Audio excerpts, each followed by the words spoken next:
Hola, hola, queridos y queridas estudiantes. El día de hoy vamos a ver una cápsula que la verdad es que es un contenido que vamos a ver de manera transversal en toda la enseñanza media y particularmente porque de alguna manera se vincula con la esencia de los contenidos de la unidad 2 de todo el ciclo.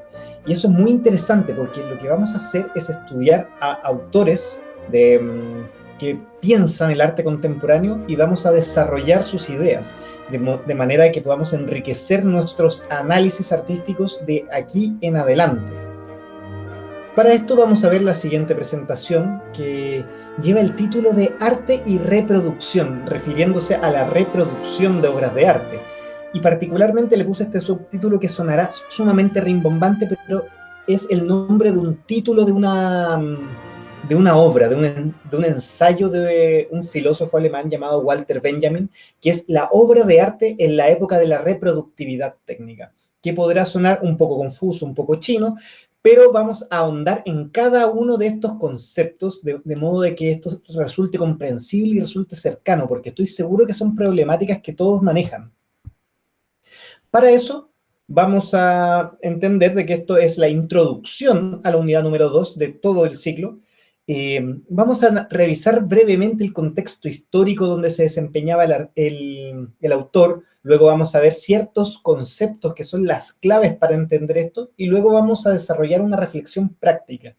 En todo momento voy a tratar de relatar la discusión que tuvimos en clases, como la idea no es grabar las clases propiamente tal, porque yo me muero de lata de ver un video de 1 hora completa, pero sí puedo reproducir algunas de las cosas que se mencionaron y que se discutieron en cada uno de los cursos. Bueno, para comenzar, para que se hagan una idea, el caballero que se ve acá leyendo es Walter Benjamin, un filósofo judío alemán perteneciente a la escuela de Frankfurt, de una universidad allá en Alemania, y lo interesante es que él desarrolló una teoría estética contemporánea. Por si acaso, la estética en términos artísticos es la filosofía, el pensamiento y la teoría que hay detrás del arte. No está vinculado necesariamente a la estética como a la estética integral, como de corte de pelo, de maquillaje, etcétera, sino que tiene que ver con la filosofía del arte. Y particularmente interesante el pensamiento de Benjamin porque él relacionó la técnica y la tecnología, conceptos que vamos a ver un ratito después, con el desarrollo del arte, cosa que era muy novedosa para la época. Así que les voy a mostrar a continuación un pequeño video que saqué de la Pontificia Universidad Católica de Perú, que tiene un canal en YouTube muy interesante, que nos relata un poco el contexto donde desarrolló su pensamiento Walter Benjamin. Filósofo, crítico cultural, traductor, historiador, periodista, coleccionista, Walter Benjamin es indefinible. Siempre escogió la marginalidad y solo recientemente ha alcanzado la fama. Nació en Berlín en 1892 y era judío, con lo cual fue una de las víctimas del nazismo. Se suicidó en 1940 en Portbou, Cataluña, a los 48 años de edad, al parecer desesperado cuando intentaba escaparse del avance del nazismo. Bueno, entendiendo ese contexto donde desarrolló su pensamiento Benjamin, que era el contexto de la Alemania nazi, la persecución a los judíos, a los pensamientos de izquierda, y en realidad casi cualquier pensamiento divergente, es que este pensador empieza a desarrollar esto y nos va a servir mucho para los conceptos que vamos a ver más adelante. Particularmente, lo que vamos a estudiar son estos dos conceptos principales, que es la técnica y la tecnología.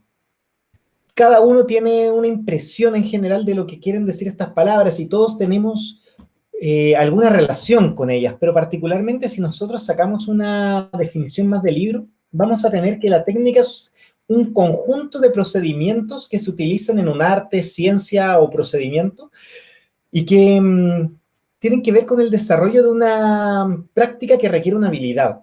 En clases se dieron ejemplos como, por ejemplo, jugar a la pelota, el boxeo, el fútbol, el dibujo, en general cualquier cosa que requiera de una habilidad que tú practicas y desarrollas.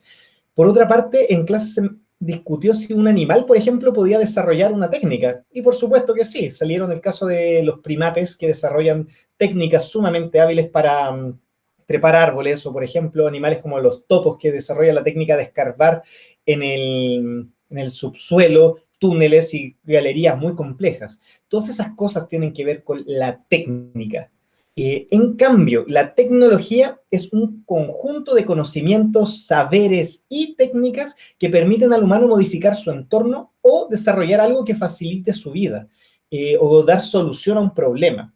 Por ejemplo, la tecnología de un plumón, de un lápiz que nos permite escribir en el papel, que nos permite dibujar, plasmar nuestros pensamientos. Piensen que antes de los primeros lápices, probablemente lo que hacían era rasmillar superficies de arcilla o de cera, por ejemplo.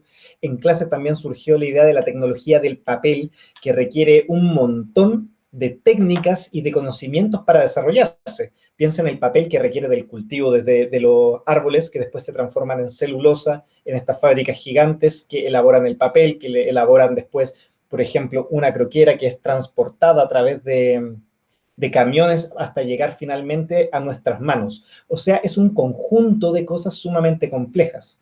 Además de la tecnología más avanzada, como por ejemplo teléfonos celulares, computadores y todo lo que es digital.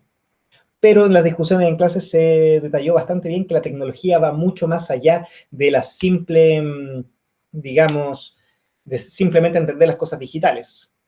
Bueno, pero lo interesante del desarrollo de la filosofía de Benjamin, particularmente en este ensayo que estamos viendo, es que hay tecnologías que se utilizan para hacer obras de arte.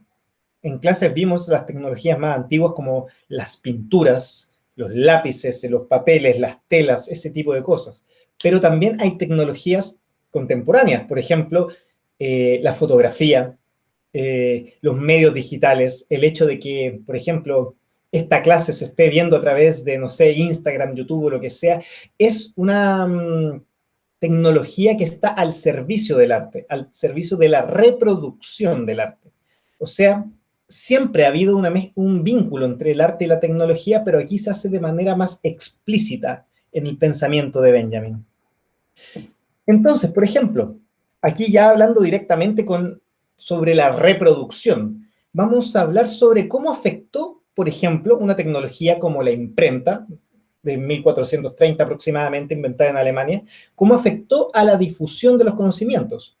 En clase discutimos que hay que entender que los libros previamente a la imprenta eran escritos a manos, generalmente por monjes católicos, y eran escritos de una manera muy lenta. Imagínense copiar página por página. Imagínense el costo de trabajo que tenía cada uno de los libros. O sea, era una cuestión, primero, carísima y segundo, muy escasa. Además de que poca gente sabía leer porque había poco acceso a los libros. En cambio, la imprenta se empieza a multicopiar cada una de las páginas, permitiendo hacer un tiraje, por ejemplo, de 100, 200, 1000, 3000, 10.000 libros, cosa que acercó el conocimiento a la gente. O sea, piensen que se empezó a difundir la palabra escrita. La imprenta fue algo sumamente importante en la difusión del conocimiento, y es una tecnología lo que permitió esto.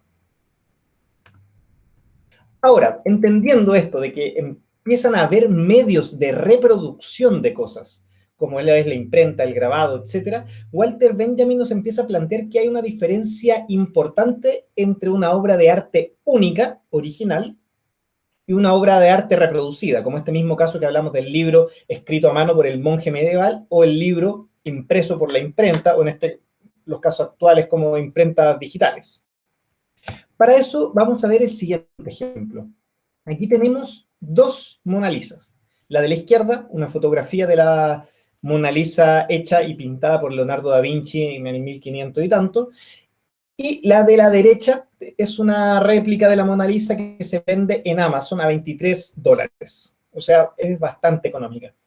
La idea es entender que hay una discusión sobre cuál es la diferencia entre estas dos. Aquí en general, en la discusión dada en clases, se vio que la diferencia principal era el valor. Por ejemplo, la Mona Lisa de la izquierda, un valor incalculable, millones y millones de dólares o euros, o el valor que se pueda vender, por si acaso no está a la venta. Y la de la derecha, como tiene millones de copias, $23. Hay un valor monetario. Otros hablaban de que se perdía la originalidad, que al no ser una pintura al óleo hecha por Leonardo da Vinci, perdía gran parte de su valor, perdía parte de esta cosa única que posee la obra de arte. En general, como que nunca supimos ponerle nombre a esa unicidad, esa originalidad de la obra de arte. Por eso, yo les presento el concepto de aura que le puso Walter Benjamin. Walter Benjamin empezó a hablar de que la obra de arte única e irrepetible, por ejemplo, la Mona Lisa, hecha por Leonardo, poseía esta aura, este como halo que la volvía única, que la volvía un poco lejana, que a mí me podía dar como cosa tocarla, la ponemos atrás de un vidrio o ponemos una barrita para que nadie se acerque. En cambio, la obra reproducida no tiene esa aura. Yo la puedo tocar, la puedo rayar y como que no tiene eso. Ojo, Walter Benjamin acá no lo habla como algo bueno o algo malo, solamente dice que la obra única, por ejemplo, una escultura de mármol hecha por Miguel Ángel, tiene esa aura, en cambio la reproducción no la tiene. Ahora, la discusión dada en clase fue ¿qué pierde la obra de arte por el hecho de ser reproducida? Por ejemplo, aquí tenemos el caso de Asmarine de Andy Warhol, que son muchas copias, cada una de ellas carísima, porque no solamente se pierde precio monetario, no hay que pensar el arte solamente en el valor económico. De hecho, cada una entiendo que vale como 8 millones de dólares, o sea, una brutalidad. Pero el punto es que la obra de arte perdería otra cosa. Y como decían en clases, perdería esa originalidad. Si le ponemos en términos de Benjamin, se pierde esa aura, se pierde ese carácter de que es único e irrepetible en el mundo. Ahora, por otro lado, entramos en contraste de qué puede ganar una obra de arte con el hecho de ser reproducida. Particularmente aquí analizamos el caso de un cartel que no tenemos idea quién fue el autor, no tenemos idea cuántas copias tuvo, pero probablemente muchas, y que no tiene ningún valor monetario, pero que fue reproducido muchas veces y pegados en las calles del centro de Santiago para el estallido social. Y la conclusión que llegamos es que el hecho de poder ser reproducido permitía que el mensaje, por ejemplo, de la obra llegara a más gente. Por ejemplo, si nos vamos atrás, nosotros no conoceríamos la Mona Lisa si es que esta no fuera reproducida por medio de fotos. Pensemos que acá, si bien es una fotografía de la Mona Lisa original, no es la Mona Lisa. Yo creo que aquí muy pocos quizás hayan ido a París, al Louvre, a ver la Mona Lisa, y si fueron, se van a percatar de que está atrás de un vidrio blindado así para que no la dañen, y que uno no puede acercarse mucho. En cambio, por el hecho de haber sido reproducida, el mensaje se nos acerca y podemos difundir la belleza de esta obra, el mensaje político, etc. O sea, por un lado perdemos el aura, pero por otro lado ganamos otras cosas con la reproductividad de esta. Esto es lo que se refiere Benjamin cuando habla de reproductividad técnica. Por ejemplo, tomarle la foto y difundir esta, por ejemplo, por redes sociales. Obviamente Benjamin no habló de redes sociales porque no existían, pero sí existía la prensa, esta idea de que se podían copiar las imágenes y difundirlas por medio de panfletos. Sí existía el cine, por ejemplo. Había aparecido recientemente la fotocopia, etc. Entonces Benjamin se refirió al potencial revolucionario que tenía la obra de arte. Como les dije, piensa en el cine, en la fotografía, en los carteles, la prensa y todas esas cosas que podían representar sus ideales. Recordemos que era un tipo de izquierda marxista y que estaba en oposición al régimen de Hitler. Pensemos que este libro, la obra de arte de la época de la reproductividad técnica, se escribió en tiempos donde Hitler ya era canciller de Alemania, por si acaso. Les voy a mostrar una segunda parte del video que les estaba mostrando al principio de la vida de Benjamin para que entendamos un poco,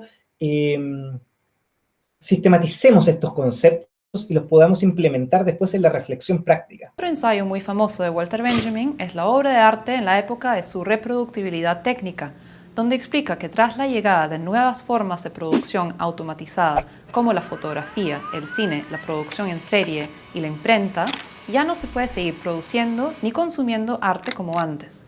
Para Benjamin, antes el arte estaba investido de un aura, porque cada pieza era única.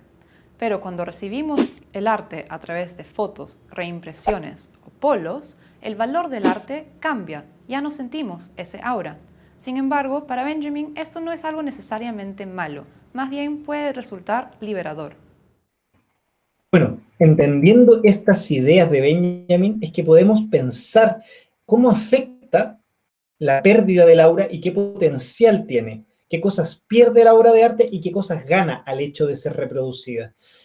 Y bueno, toda esta clase, toda esta sesión pensada en introducir estos conceptos está pensada desde la memoria de Benjamin, desde esta corta carrera, digamos, que tuvo, que lamentablemente terminó con su suicidio en este puerto fronterizo entre Francia y España.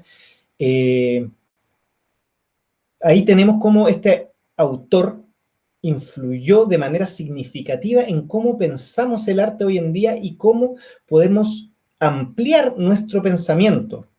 Eh, entonces tenemos que pensar lo siguiente, para responder las preguntas del cuestionario que yo estoy planteando, tenemos que pensar en los conceptos centrales de esto, en el concepto de técnica, el concepto de tecnología, de reproducción, el concepto de aura que plantea Benjamin y el concepto de obra de arte en sí. Yo sé que todas estas cosas suenan sumamente complejas, pero después de la discusión observada en clases, estoy seguro de que es significativo el discurso de Benjamin, incluso hoy en día. A pesar del tiempo que ha pasado, la discusión sigue siendo vigente y es importante conocer estos autores a pesar de que las ideas sean complejas. Y además estoy seguro que esto puede ser estudiado en colegios, que muchas veces en las escuelas se tiende a bajar un poco la dificultad de los contenidos, digamos porque creen que los estudiantes no los comprenderán. Y yo estoy seguro que eso no es así, que ustedes son perfectamente capaces de entender estas cosas. Así que eso, espero sus respuestas y saben que cualquier reflexión, duda o comentario me pueden escribir a mi correo, por mi Instagram o por lo que ustedes quieran. Así que muchas gracias por ver este video y nos vemos en una próxima ocasión. Chao, chao.